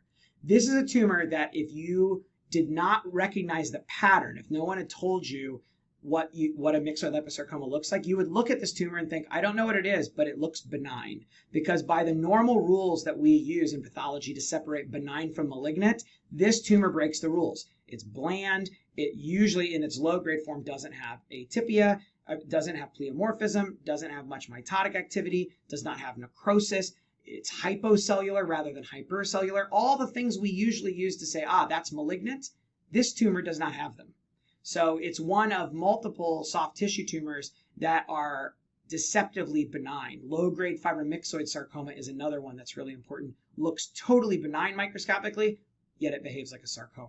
It's very weird. So these are treacherous things. And another good take-home pearl that I was taught by my mentor, Jay Rowe, who's just an amazing general pathologist, and he's an expert in GU pathology, genitourinary, but also he was really good at soft tissue. And he still is really good at soft tissue, and he shared a lot of cases with me in residency, and he was one of my early mentors that got me interested in soft tissue pathology. And also, more than anyone else, he is the reason that I'm a teacher, and the reason that I'm teaching this video right now is because of Dr. Rowe. More than anyone else, he made me decide that I really want to teach in my career. So I'm incredibly thankful for his mentorship. But anyway, the point he made is that if you see a neoplasm and it looks benign, but you don't know what name to call it, don't just sign it out as benign tumor NOS. Show an expert in the field or do something else to work it up, because that is an easy way to make a mistake and miss something that doesn't look malignant by the traditional rules, but has a diagnostic unique pattern that is obviously malignant to people who know this tumor. Okay. Here's a closer look. Some of the lipoblasts have a single vacuole and they look like a little signet ring cell. This is the lipoblasts that you see in myxoid liposarcoma. You don't have to have them, but you usually will find them. But you do not see pleomorphic lipoblasts here. Here's another example of a signet ring, and here's one that's a bivacuolated lipoblast. And then here you can sometimes even see mature adipocytes scattered in there. But also look, there's a bivacuolated lipoblast here, and a couple of them are a little bubbly multivacuolated lipoblasts. But even though they're multivacuolated, they still have tiny bland nuclei. Here's another one, a small nucleus that looks just like all the other nuclei here, but it's got lots of bubbles in its cytoplasm. So you can see multivacuolation sometimes, but you definitely don't have to have those to make the diagnosis, not in my opinion at least. And notice something else. All of these cells are round and uniform. They also, for the most part, are not touching or overlapping each other. They are respecting the boundaries and space of their neighbor cells. They kind of stay distant. You might occasionally have one or two overlap, but the vast majority of cells are separated from each other by a myxoid background. Okay? Here's another example of the very delicate chromatin pattern and the very bland nuclear features of myxoid liposarcoma and a signet ring lipoblaст. Here's a core biopsy. So it's always a little harder on a core, but even here I think it's very obvious to recognize the branching backgrounds, the myxoid change, the little pools of myxoid, some mature fat in this one, okay? In a closer look, looks just like the last case that I showed. And that's the vascular pattern, these branching delicate vessels. And again, people call them chicken wire. Chicken wire is a type of metal fencing material used in the United States, at least. And it's like a perfect repeating pattern of hexagons. And to me, I never see the vessels in myxoid liposarcoma look like perfect hexagons. I'm a very concrete thinker. I'm very literal. I don't have very good abstract thought. That's what my wife says, and she's a psychiatrist, so she probably knows what she's talking about. And I like to use her as a joke every time I make a lecture, and people usually laugh at it. And she said she's okay with that, so I have her permission. But anyway, I don't ever see perfect hexagon-shaped vessels, so that's why I don't like the chicken wire. I think branching vessels, or maybe chicken feet kind of branch, but I don't really like chicken wire here. So, you know, we use a lot of buzzwords and terminology to describe what we see in tumors, and I feel like, you know, if you don't like the classic historical description, throw it out and find a different terminology that works for your mind. You know, you have to find a visual terms that work for you and click with your brain. Now, this is an interesting case. This doesn't look anything like myxoid liposarcoma. In fact, it has some mature fat and zones of sclerosis. I would actually worry about a well-differentiated liposarcoma here. But actually, this is myxoid liposarcoma. You say, well, where's the myxoid change? Well, it got radiated away. Myxoid liposarcomas often have dramatic response to radiotherapy or chemotherapy, sometimes both of those, and they can shrink down a lot. And when they get pre-treatment, particularly when they get radiation therapy, the classic myxoid stuff just evaporates. It goes away, and all that's left behind is sclerotic collagen and mature adipocytes, and sometimes you'll see some little signet ring-looking lipoblasts, and you may see usually you'll see the delicate vessels too, but they can be kind of distorted. Like here's a little thin-walled vessel. It's one endothelial cell thick, but it's kind of stretched out and weird shaped because the radiation has changed it. So without knowing the history here, it would be really hard to recognize this unless you've seen this happen before. But yeah, this is what happens after you radiate a myxoid liposarcoma. And sometimes there'll be little pockets of myxoid stuff left in the background, but most of the time, the majority of the tumor is wiped out. A problem is that a lot of times oncologists want to know how much tumor is necrotic and how much is residual viable tumor after pre-treatment with radiation or chemo. Well, that's a problem here because this is not really tumor necrosis, is it? So to me, when I'm looking at myxoid liposarcomas particularly, sometimes other sarcomas too, if I see big zones of sclerosis where there's not obvious classic viable looking tumor, I will consider this as treatment effect. And I'll say that I see whatever, 90% of the tumor has necrosis/sclerosis and represents treatment effect, and only 10% of the tumor has residual obvious myxoid liposarcoma. So I'll use terminology like that. Even though it's not necrosis, I regard this as being treatment and not probably viable tumor. Although it's really impossible to say because there are little scattered cells here that look like they're alive. So how do you really know? But that's just the way that I handle it in my practice. I'm not sure if it's the best way, but it's the way that I do it currently in 2020. And here's another example of a different area that you can see now how this is myxoid liposarcoma. You can see the little vessels. You can see the little signet ring cells. You can see the myxoid background. It's just very much distorted, and there's a lot more pink collagen in here. There's a little bit of hemosiderin from hemorrhage that's been induced by the therapy. Here's more hemosiderin there. So you can tell here this looks like tumor, but it's certainly got some treatment effect here. Okay. Now, in the past, we used to have an entity called round cell liposarcoma, and basically this was like the high-grade version of myxoid liposarcoma. So as well-diff liposarcoma can turn into D-diff, that's one type of transformation. You can also have myxoid liposarcoma that becomes high-grade and is turned into round cell liposarcoma. That's the old terminology. It was kind of confusing, I think, and so now the new WHO discourages us from using that term and says we should just call it high-grade myxoid liposarcoma. So the name, though, I think is important to at least remember, even if we don't use it, because it does describe what we see in high-grade myxoid liposarcomas. We see sheets of hypercellular round blue cells, okay? And the way usually that we define high-grade myxoid liposarcoma is if it has more than 5% of the tumor has a round cell component, which I'll show you in a minute, or if there's tumor necrosis present. One problem that arises is that a lot of times nowadays, tumors, soft tissue tumors are increasingly diagnosed by needle biopsy, core biopsy into the tumor. So if a core biopsy only shows low-grade myxoid liposarcoma, and then they radiate it, and it wipes out the rest of the tumor, and then they remove it, and you look at it, well, there might have been round cell component there, but we'll never know now because I can't tell if there was round cell there and it's all gone away because of the treatment with radiation therapy, or if it was actually just low grade from the start. So this is a difficult problem that arises sometimes, and it's a trade-off that if the patient and the treating physicians want to pre-treat the tumor neoadjuvant before surgery, then we won't know if there is a round cell component or original tumor necrosis to call it high grade. One thing that I would point out is that, we say more than 5% round cell. Well, how do you judge that on a needle? What if your needle actually has an area of round cell component or some necrosis in it? Well, in that case, I usually will say this is a high grade myxoid liposarcoma, because if a 15 centimeter mass, if you stick a needle into it, a tiny needle, and it pulls out some round cell component, you can bet that probably there's going to be at least 5% round cell component in that tumor. So there's no way to prove it, but that usually is what I'll say, is that there's round cell here, and I think that means that there's probably enough to call this high grade, even though we don't have a complete sampling of the tumor. And that was the way one of my mentors recommended to do it, and so I've continued to practice that way. And again, the translocation molecularly is 1216. It's the same fusions that you see in myxoid liposarcoma. FUS DDIT3, or sometimes EWS DDIT3.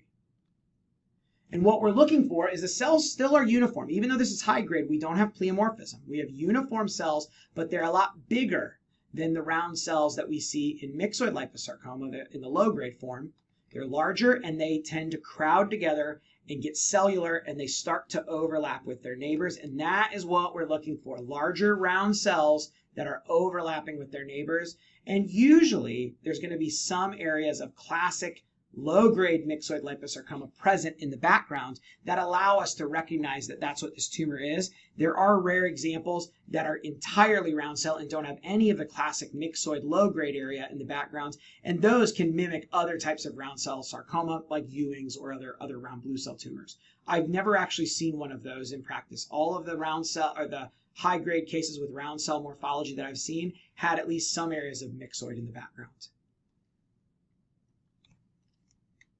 So here's an example. This is a lot more cellular than that low-grade myxoid liposarcoma I showed earlier. And when we go in closer, you can still see that it's got similar features to myxoid liposarcoma, right? It's got the thin, delicate branching vessels, a myxoid background, some kind of signet ring-looking lipoblasts, and some small little oval cells.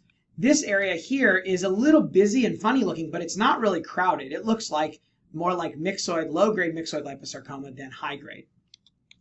But when we move into this part of the tumor that's more cellular, now you can see the cells are still very uniform. They look like each other. They are monotonous, not pleomorphic, but they're darker, they're bigger, and they're overlapping their neighbors. They're crowding together.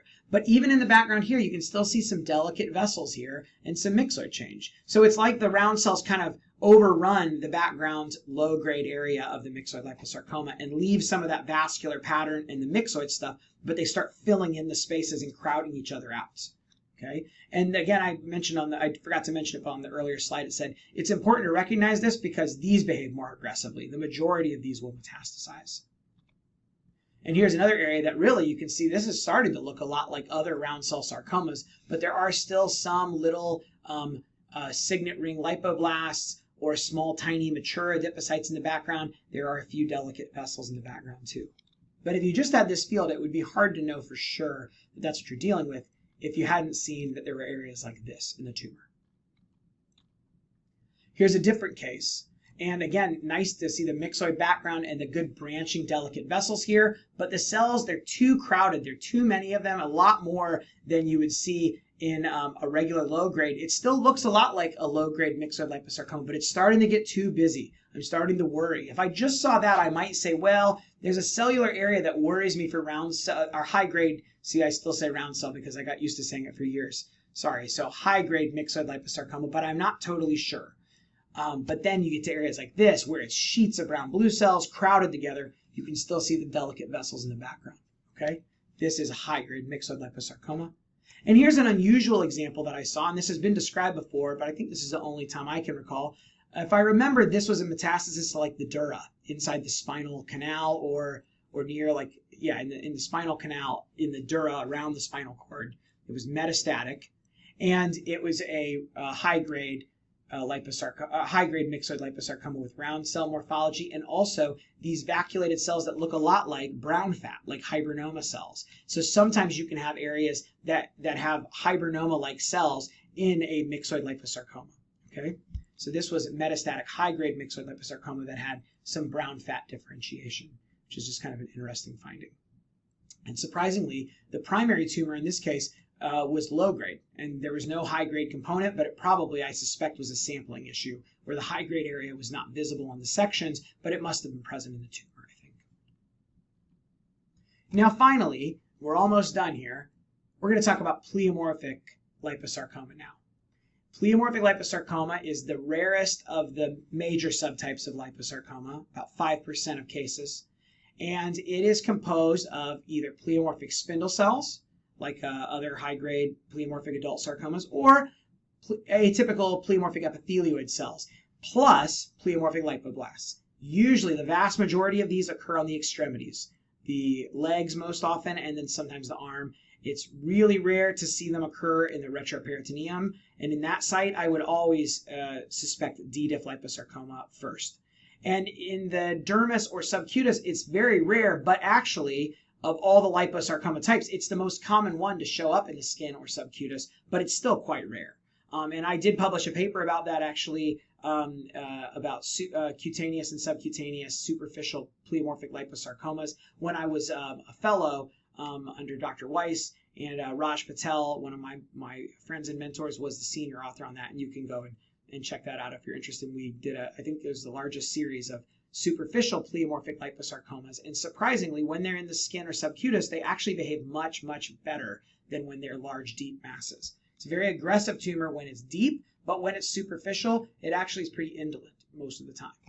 So when they're large, deep masses, about 50% mortality at 5 years. They're more aggressive than D. diff liposarcoma by far, and they're more aggressive actually than many of the other pleomorphic high-grade adult sarcomas like UPS. Again, these are usually tumors of adulthood, often in older adults. I've never seen one in a child. And they don't have any specific molecular abnormality that you can test. They have a complex karyotype or aneuploidy, so it's different between each individual tumor. And what we're looking for, like I said, is either pleomorphic spindle cells or epithelioid cells sometimes, plus lipoblast. Sometimes the lipoblast are very rare. Sometimes they're diffuse sheets of them. It can run anywhere in between that. Here's a great classic example. High-grade spindle cell sarcoma with scattered pleomorphic lipoblasts in the middle of it. That's textbook example of pleomorphic liposarcoma. Closer look at pleomorphic lipoblasts here with the crisp white empty vacuoles that are indenting the nucleus. Here's one up here that has more of a foamy look. Sometimes I'll see cells that have very fine foamy lipid vacuoles like xanthomatous cells, and when they're really tiny vacuoles and it's in a tumor, I struggle to know, is this just foamy cell change or true lipoblasts? And I've occasionally said, well, I see vacuoles, but I really don't think any of them are big enough to be a lipoblast. But I've occasionally encountered that where I wasn't sure if they were just tiny vacuoles and I never saw any big ones. I wasn't sure if it was really enough to call it a liposarcoma. And here's a great example of the less common epithelioid variants. And these can be really tricky because they can look like a poorly differentiated carcinoma. Sometimes if they don't have very many lipoblasts, they can get confused with other round cell tumors or epithelioid tumors. When the lipoblasts are really abundant, here you got lots of vacuolated lipoblasts and foamy looking cells. This could look very similar to like what you'd see in adrenocortical carcinoma. So I've never personally yet seen an adrenocortical carcinoma metastasize to the thigh or the arm. I'm sure it'll happen eventually, but so if I see something like this in the extremity, I'm pretty confident that we're dealing with the pleomorphic liposarcoma, but if you need to, you could do some markers to rule out adrenocortical differentiation. And here's an example of the real dramatic pleomorphism that you usually see in pleomorphic liposarcoma. The cells are so incredibly pleomorphic. They don't always have to be this way, but they often are. And it's not a hard and fast rule, but after seeing many of these tumors and many other sarcomas, I can tell you that I think personally that pleomorphic liposarcoma has some of the most dramatically ugly, bizarre pleomorphic cells in all of human cancers. When I take pictures of really crazy looking pleomorphic cells, almost always those pictures are from pleomorphic liposarcomas. They just have more pleomorphism usually than most other sarcomas in my experience. So when I see a sarcoma that's just got wild, crazy, ugly, nasty looking nuclei, I go look more carefully around the tumor to try to find pleomorphic lipoblasts, because when I see this, I just think, it's got to be a pleomorphic liposarcoma. Sometimes I don't find the lipoblasts and I say, well, it's probably just a UPS. But I do look carefully to see if I can find the lipoblast there, because the bizarre pleomorphism is kind of a clue to me. Here, look at that. I don't even know what's happening. This is like a nucleus that's budding off like 20 different little blebs. It's just crazy, bizarre atypia. And here's a kind of an unusual example. And again, this is a tumor that has a wide range of features. Kind of like how D. diff liposarcoma can have a really broad range of features. Pleomorphic liposarcomas can do the same. You can have loose kind of myxoid areas like this with elongated vessels. I mean, this kind of stuff over here would make me think of myxofibrosarcoma at first glance. But then up here, you have this abrupt transition into a cellular nodule that's composed of huge, bizarre pleomorphic cells. I'll show you closer in a minute. This is that area that looked lower grade, honestly, from low power. But if you look around here, there are actually quite a few mitoses. I saw one somewhere in here.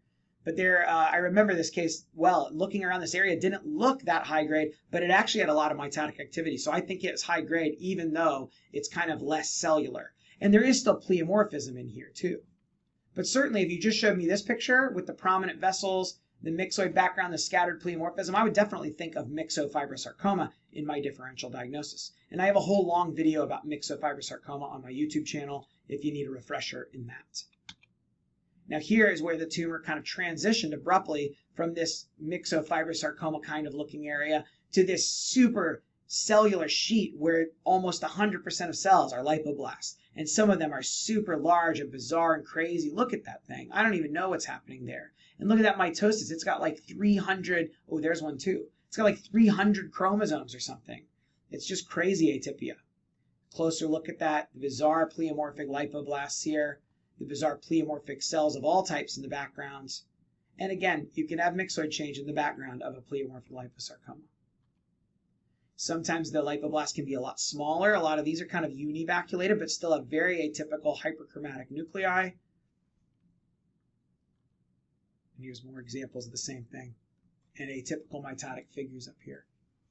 So the key to diagnosing this, though, is, let me go back here.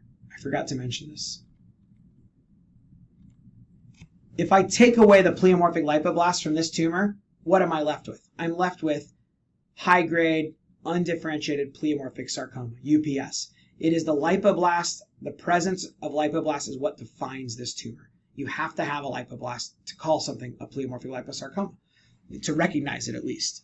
Okay, and sometimes they can be very sparse.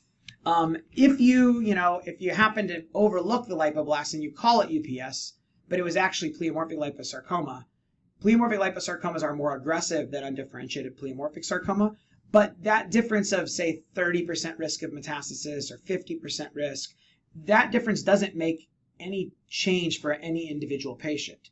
Overall, these are more aggressive, but you can never predict how any tumor will behave in any one patient, right? Statistics work for groups and populations, not for predicting the future for a one individual patient. And the way that UPS is treated and the way that pleomorphic liposarcoma is treated, or other pleomorphic adult sarcomas, like pleomorphic leiomyosarcoma in the soft tissue, or other sarcomas, they're all treated with wide local excision with an attempt to get negative margins, and sometimes they're treated with radiation depending on the situation, and if they metastasize, then sometimes they're given chemotherapy. But we don't have good specific targeted chemotherapy yet for most of these things. They all get kind of the same treatment. So the difference, even though we make a lot of a big deal about distinguishing between pleomorphic liposarc and UPS and other different types of pleomorphic sarcoma, the practical difference for patient care is very minimal, actually. It's much more academic. And even though there are some differences in prognosis, the way a patient will be treated or cared for is not usually going to change at this point in where we are with sarcoma treatment in 2020. I hope that that will change in the future and that we'll get better drugs and targeted drugs and that we'll be able to treat these tumors better. But right now, unfortunately, we don't have a lot of great medical therapy to offer these patients. And a lot of times when patients do get metastases and they get chemotherapy, sometimes they'll have response, but many patients unfortunately do not respond very well to the chemotherapy. So this is one of the reasons that sarcomas are such a terrible problem. Okay, we'll go back to where we were. Just, I think, a few slides left. Here's an example you can see from low power geographic zones of necrosis here and very hypercellular sheets of tumor cells. And this is an example kind of in between what it says my internet connection is unstable. Okay, hopefully you guys can hear me still. This is an example, I think, of kind of that epithelioid variant of pleomorphic liposarcoma, although this one almost has a round blue cell appearance to it, you know. And a lot of the cells kind of have a signet ring sort of look, but there are other cells that have multivaculated appearance. So this, I would consider this as a pleomorphic liposarcoma epithelioid variant. And I don't think that this has any difference in behavior than the spindle cell type, but obviously this looks very different. And so it's an important thing to know about and to not confuse this with other different types of tumor. Here's another area. And here's an area where you can see it transition from these epithelioid cells into more spindled zones. So you have kind of both spindled and epithelioid morphologic patterns in this pleomorphic liposarcoma. And finally, I already mentioned this several times, but the summary is if you're having trouble telling pleomorphic from D-diff, if it's a high-grade sarcoma with lipoblasts, it's probably pleomorphic liposarcoma unless it's in the retroperitoneum, in which case it's probably D-differentiated liposarcoma. That was a very long talk. And basically all the things I think that you need to know to establish a foundational knowledge of how to diagnose liposarcomas. And from there, you can learn some of the more esoteric things. So I hope that you find that useful. Thank you so much. If you stuck through this whole thing, you're a champion for this marathon. My voice is just barely holding out and I'm almost out of words, which is a rare thing for me because I talk a lot. But thank you again so much for inviting me. Even though we're not together in person, it's such an honor and a privilege for me to be able to be a guest in Colombia and to share these cases of liposarcoma with all of you. And for those of you who follow me online and interact with me online, I just want you to know that I really appreciate all of you. It's the community of pathologists I know around the world, the people that I've met through social media that is absolutely the very best part of it and has totally been a life-changing positive experience. So thank you very much. Okay, thank you very much, Gerard, for this awesome and illustrative talk, full of exuberant details about what we see in the liposarcoma and all these things that come out of the soft tissue world. We see with mutual admiration what soft pathologists can do with just a piece of tissue, as always. Okay. Para los asistentes, tenemos 3 preguntas. Gerard, we have 3 questions. Do you have time for them? Of course I do. Yeah, okay. I'm all yours. Okay. And I'm going to do it in Spanish and English at the same time, okay? Perfect. La primera pregunta es sobre si el tamaño de una lesión lipomatosa importa en retroperitoneo entre el diagnóstico diferencial de lipoma y tumor lipomatoso atípico si esta es una lesión lipomatosa de gran tamaño. Well, the first question, Gerard, is about if, it's not pun intended actually, if size matters in liposarcomas, mostly if they are in the retroperitoneum between, you know, an ALT and a lipoma, a regular lipoma. If you don't see any atypia or significant atypia and is larger enough, like say 15 centimeters, would you think mostly of an ALT instead of a lipoma? Yes. So yes, I use size as a helpful cutoff. I don't know that this is a hard and fast rule that everyone agrees to or follows, but some people have proposed the idea of 10 centimeters or greater, even if the tumor looks like a lipoma. If it's bigger than 10 centimeters, the chances of it being an atypical lipomatous tumor increase. So it would be safer to do MDM2 FISH in that setting. I'll tell you, I have the luxury of having that available to me in my laboratory, and I do it on a regular basis for larger tumors that look like lipoma. The majority of the time, it comes back negative. But I've had a couple times where I did not expect it to be a well-diff liposarc atypical lipomatous tumor, and I did the FISH, and amazingly, it came back positive. So that's why we do it. In the retroperitoneum, though, I don't care what size it is. If it's an actual discrete mass that they saw on imaging, and it was big enough for them to see it on imaging and go inside to biopsy it or take it out, even if it's smaller, I still, and it looks just like a lipoma, I still will always do MDM2 before I will ever call something a lipoma in the retroperitoneum. If you don't have MDM2 in your practice, say you're in a laboratory or an area, or for people watching this in the future on YouTube, if you're in another country and you don't have access to MDM2 at all, what I would probably do in that case if I were you is say something like, this is a mature adipocytic neoplasm, and that it looks like a lipoma, but because of the large size or because of the retroperitoneal site, you know, ALT or well-diff liposarcoma with lipoma-like features can't be totally excluded. And then they can follow the patient carefully to see if it recurs. So that would be kind of the way I would handle it if I didn't have any access to MDM2. But since I do have it available, I just use it. That's how I approach those in my practice. Thanks for that answer. Now, the next question is this one. ¿Es útil establecer la razón entre celularidad y estroma para los casos de diferenciación de sarcoma mixoide de alto grado o de células redondas? So the question is if in those cases there are myxoid and high grade, like what was previously called round cell differentiated or round cell liposarcomas. Is there any utility? Jaime Mejía. ¿Es Mejía? Perfecto, hablo inglés. Excuse me. If it's useful to establish the cell stroma ratio, something that is called the cell stroma ratio, I suppose that is the ratio between cellularity and stroma cells, and in this case for the for the diagnosis of it. I don't know. That seems like a good idea, and maybe there are people who have published on that, and I'm just not aware of it. But I've not used that in my practice. I don't have any special percentage that I use. It unfortunately is one of those things that you kind of have to just eyeball, just look at it and have a gestalt overview of it. I think this is too much. This is enough to be cellular enough to call it high grade. And there, like I said, there are times where I'm like, I'm not sure. And a general rule I learned when I was a fellow, I remember with Dr. Sharon Weiss, who is just also an amazing mentor, really changed the course of my career. And I continue to bring her up because she taught me so much of what I know about soft tissue pathology. And I'll never be as great as she has been as a pathologist.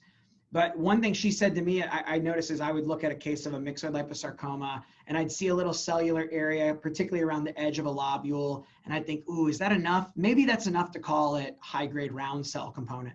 And I would write it up and say, I think there's round cell there.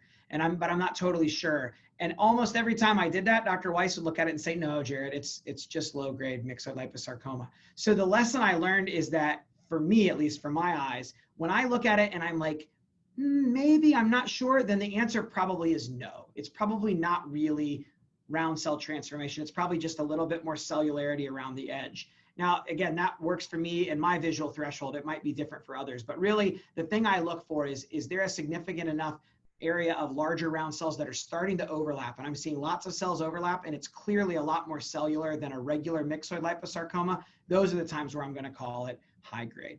But it is challenging and subjective, which is frustrating, especially for people who don't see this very often. But I still struggle with it because, you know what, I see a lot of myxoid liposarcomas, but I only rarely do I actually see high-grade myxoid liposarcoma. The high-grade round cell component is pretty uncommon in my practice. I usually see low-grade ones. So I still am struggling to figure out how to do it myself. I just do the best that I can with each case. Ok. La siguiente pregunta es, y la última, es sobre liposarcomas mixoides, si los ha visto en alguna oportunidad en ligamento de ovario ¿Y qué pruebas complementarias le haría para en el trabajo diagnóstico si no hay una evidencia propiamente dicha de un liposarcoma bien diferenciado? So the next question is if you're in your experience, Jared, you have seen a myxoid liposarcoma in the overall ligament, and if it's so, and if morphologically you didn't see any well-differentiated liposarcoma clues, what ancillary tests do you add up for the workup and this diagnosis?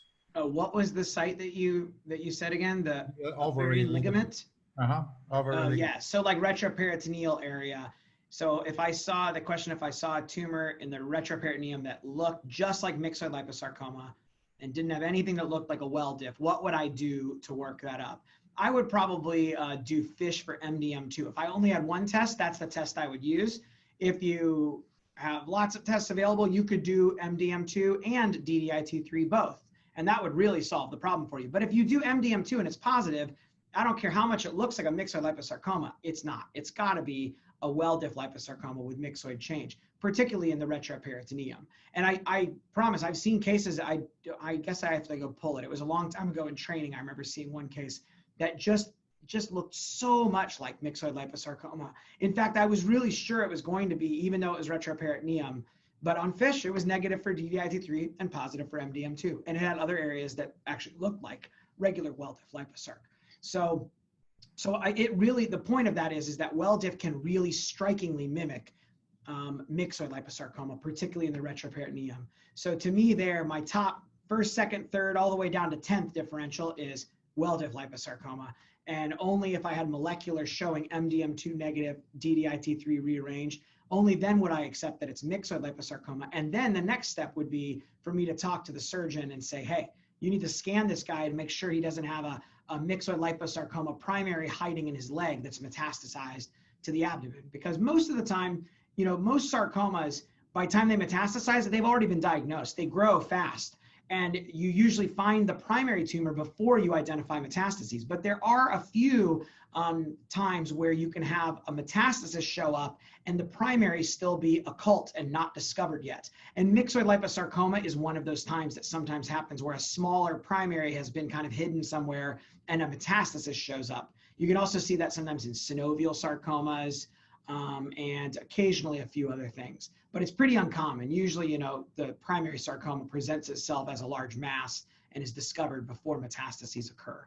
Unlike carcinomas and melanomas, for example, where we often see metastases before the primary site is discovered. So that's kind of a unique thing about sarcomas.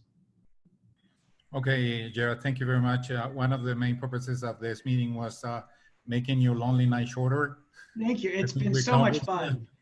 I hope that we may have you with Jenny here someday in the future. That would be wonderful. Maybe I can bring my niñitas also. Yeah, and, we're going to have salsa lessons. Yeah. A lot of delicacies here and the classic Colombian hospitality. Salsa and Colombian hospitality sound amazing, and I can't wait for the pandemic to be done so I can take you up on that offer. Thank you guys so much again for inviting me. Muchas gracias y buenas noches, amigos. Buenas noches a todos. Gracias por su asistencia. Nos vemos pronto. Gracias. Hasta luego.